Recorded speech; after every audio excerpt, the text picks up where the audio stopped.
For 3 years, I drove my mother-in-law to every chemotherapy appointment. For 3 years, I reorganized my work schedule around her medication times.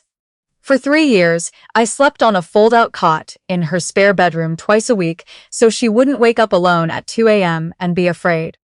My husband's brother called every Sunday. Sometimes he remembered. Sometimes he didn't. When the estate lawyer read the will 6 weeks after she passed, the house in Oakville went to him. The cottage in Muskoka went to him. The investment accounts, the RRSP holdings, the car, all of him. The room went very quiet. Everyone looked at me. I didn't cry. I didn't raise my voice. I reached into the inside pocket of my coat and placed a small brown envelope on the table. That's when my brother-in-law's expression changed. My name is Sylvia Marchetti, and I was 38 years old when I understood that the people who show up are rarely the ones who get remembered, at least not in the obvious ways. My mother-in-law's name was Dorothea.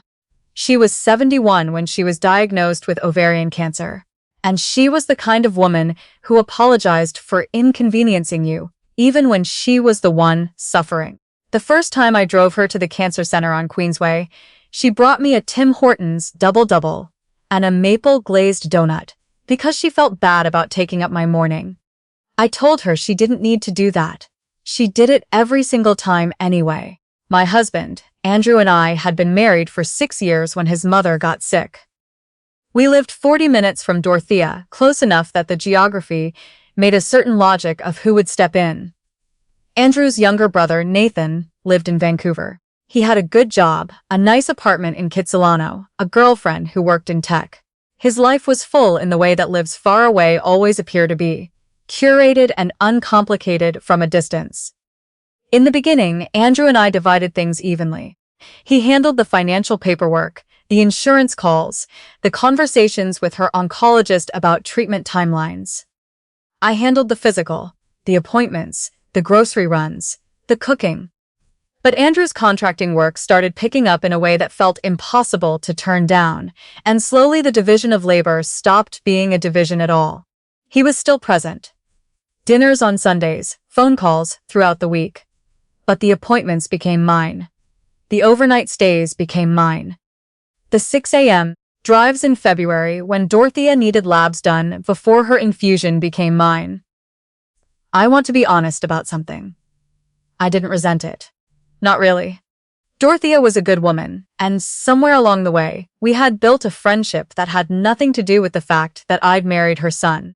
She told me things she didn't tell her children. She talked about her own mother, who had died when Dorothea was only 14, and how she'd spent decades being afraid of becoming someone who burdened others. She was funny in a dry, understated way that only came out when she was comfortable. She called the nurses by name and asked about their families. She remembered details. She was the kind of person who deserved to be seen clearly. Nathan came home twice during those 3 years. The first visit was at Christmas, about 8 months after the diagnosis, when Dorothea was still feeling relatively well between treatments. He stayed for 4 days. It was a good visit. Andrew and I hosted Christmas dinner. The house felt full. Dorothea was happy. I remember her face when she saw him walk through the door. Whatever complications existed between them, she loved her boys the same. The second visit was 18 months later, for a long weekend in July. By then the cancer had spread, and Dorothea was thinner, slower. Nathan was visibly uncomfortable with that. Not in a cruel way, more in the way of someone who didn't know how to hold space for something painful. He spent a lot of that weekend on his phone in the backyard. I'm not saying this to condemn him. Vancouver is not next door. Flights from YVR to Pearson aren't cheap. And Nathan had his own pressures I didn't fully understand. He called Dorothea on Sundays, though not every Sunday. He sent flowers on her birthday. He texted her funny videos when he saw something that made him think of her. He loved her. He just didn't show up. The relatives noticed. Dorothea's sister, my husband's aunt who lives in Burlington, made comments at Easter one year that I pretended not to hear. A neighbor who used to watch Dorothea's cat told me once, quietly, that she didn't know what Dorothea would have done without me. I appreciated those words, but I stored them in the same place. I stored all the other things that were true but changed nothing. A drawer I didn't open often. Dorothea passed in late October. She had gone into palliative care at a hospice in Mississauga about 3 weeks before the end, and those 3 weeks were the hardest of my life. Not because of the physical demands. The hospice staff were extraordinary, but because of the waiting, the particular grief of knowing someone is leaving and not being able to stop it. I held her hand the last morning. Andrew was there. Nathan had flown in 2 days earlier, which I was glad for, because she knew he was there, and that mattered. The funeral was on a Thursday. It rained in that quiet gray November way that feels specific to southern Ontario. And somehow, it was the right weather for it. People came from her old neighborhood, in Hamilton, from her church group, from the garden club she'd belonged to for 20 years. Her friend from her book club gave a eulogy that made everyone laugh and then immediately cry. We buried her next to her husband, who had died 9 years earlier. 6 weeks later, we all sat in a law office in downtown Oakville.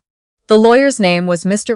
Okafor, and he had one of those calm, measured voices that seems professionally designed to keep rooms from igniting. He introduced himself, offered water, and then opened the file. I remember looking at the framed certificates on his wall and thinking about nothing in particular. I wasn't nervous. I wasn't expecting anything specific. Andrew and I had our own finances, our own TFSA accounts, our own plans. I truly had not thought much about what Dorothea's will contained. Then Mr. Okafor began reading. The Oakville house, the one I had cleaned, maintained, and practically moved into over 3 years, to Nathan. The Muskoka cottage that Dorothea had owned since the 80s, to Nathan. The investment portfolio, the remaining RRSP balance, the joint checking account. Nathan. Andrew received her jewelry collection, her car, and a modest sum from a separate savings account. To me, she left her grandmother's silver tea service and a handwritten note that said she hoped I'd use it because she always hated that it sat in a box. The room didn't explode. It didn't need to. The silence was enough. Andrew's hand found mine under the table, and he held it very still. Across from us, Nathan sat with a look on his face that I couldn't quite read. Not exactly triumphant, more stunned, like he hadn't entirely believed it until the words were spoken aloud. Mr. Okafor closed the folder. The room stayed quiet. I reached into the inside pocket of my winter coat and placed a small brown envelope on the table. It was letter-sized, sealed, and had my name written on the front in Dorothea's handwriting, the same careful, looping cursive she used for birthday cards and grocery lists. She asked me to give this to the lawyer after the estate was read, I said. She gave it to me 8 months ago. Nathan looked at the envelope. What is that? I looked at Mr. Okafor. She said you'd know what to do with it. He picked it up. He studied the handwriting for a moment. Then he broke the seal. Inside was a letter, 2 pages, written on cream stationery with Dorothea's initials at the top. Mr. Okafor unfolded it and cleared his throat. He asked if he should read it aloud. Andrew nodded. The lawyer began. If you are reading this, then Mr. Okafor has finished reading my will, and my family is sitting together in the same room, which is something I always hoped would happen more often. I want to explain some things, because I owe that to the people I love. The room, which had been quiet before, became a different kind of quiet. Nathan, I left you the house and the cottage, and the larger portion of what I had, because I knew you would need them. Not because I think you deserve more than your brother. You don't, and he doesn't. But I knew Andrew would be all right. He has always been all right. That is one of the great gifts of his character. You have always needed more scaffolding, and I hope these things give you some. Nathan had gone very still. Andrew, the jewelry belonged to my mother and to her mother before her. It belongs in the family. I trust you completely. Mr. Okafor turned to the second page, and his expression shifted. Just slightly. Just enough that I noticed. Sylvia, I need you to read this part carefully. Something in my chest tightened. 3 years ago, when I first understood what was happening to me, and what it would ask of the people around me, I made a decision. I did not want the people who loved me to spend those years waiting for something in return. I especially did not want you to spend them that way. You are not someone who gives in order to receive, and that is exactly why I wanted to make sure you were taken care of in a way that had nothing to do with my death. I didn't understand yet. Not fully. In February of the year I was diagnosed, I met with a different lawyer. Not Mr. Okafor, but a colleague of his who specializes in inter vivos trusts. An inter vivos trust is established and takes effect during one's lifetime, which means its assets are transferred outside of the probate process and are not part of the public estate. 4 years ago, I placed my remaining rental property, the duplex on Kerr Street in Oakville, and a significant portion of my non-registered investment accounts into this trust. I named you, Sylvia, as the sole beneficiary. I heard Andrew inhale beside me. The trust has been active for 4 years. The rental income has been accumulating in a separate account in your name. The property itself is currently assessed at approximately $890,000. The investment holdings within the trust total approximately $340,000. Mr. Okafor has the contact information for the trustee, who will reach out to you this week. Nathan said something. I don't remember what. I think it might have been my name. Mr. Okafor set down the letter and looked at me over his glasses. There are supporting documents, he said, and opened a second, thinner folder that had been beneath the first one. He had known. He had known the entire time and had kept it in exact order, and I suddenly felt enormous gratitude for his professionalism.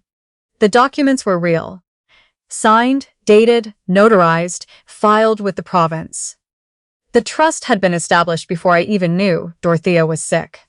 It had been running quietly in the background for 4 years while I drove her to chemo, while I reorganized her kitchen so she could reach things from her wheelchair, while I sat with her at 2 a.m. when she woke up frightened. She had known what she was doing, every single day that I thought I was simply being present. She had already made sure I was protected. Mr. Okafor finished reading the letter aloud.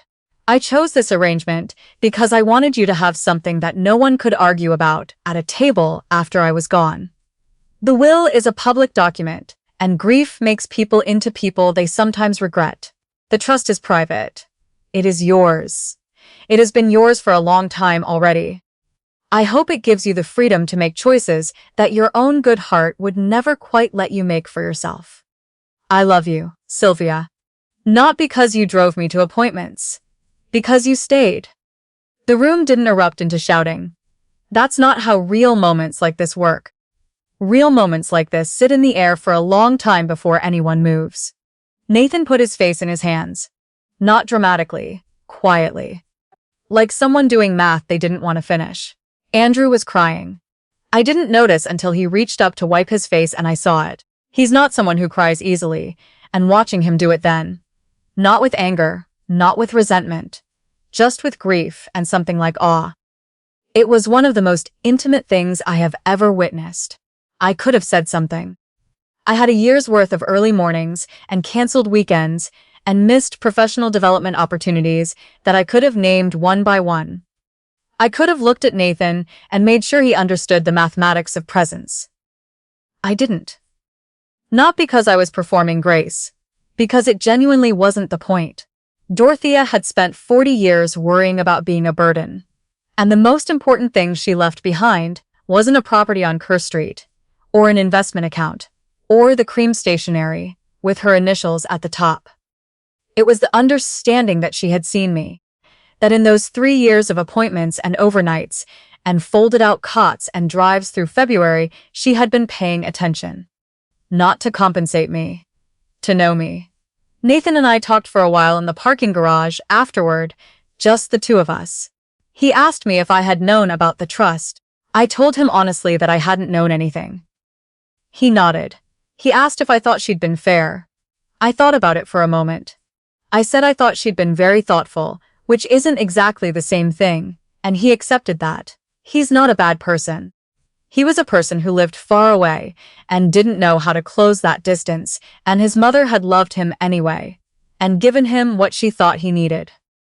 That's a complicated inheritance to hold. He called Andrew the following Sunday. I don't know what they said, but the call lasted over an hour. I made tea and stayed in the kitchen and let them have it. The duplex on Kerr Street has 2 units. The upper tenant is a woman in her 50s who works in healthcare administration and has lived there for 6 years. The lower unit had just turned over. My husband and I talked for a long time about what we wanted to do. We decided to move into the lower unit ourselves, at least for a year or two. The neighborhood is good. The building needs some updating, but the bones are solid, which is what Dorothea always said about things she loved. The silver tea service is in our dining room now, on the sideboard, where I can see it. I've used it twice. Dorothea was right that it's too nice to keep in a box. There's a particular kind of grief that coexists with gratitude, and I didn't have a word for it until recently. You're sad that someone is gone, and you're grateful that they existed, and both things are completely true at the same time, and neither one cancels the other out. What Dorothea gave me wasn't just property or money or security, though those things are real, and I don't want to be falsely modest about them. What she gave me was the knowledge that showing up matters, even when it looks like it doesn't, even when no one is keeping score. Especially then. Especially when you think no one is keeping score. Because someone always is.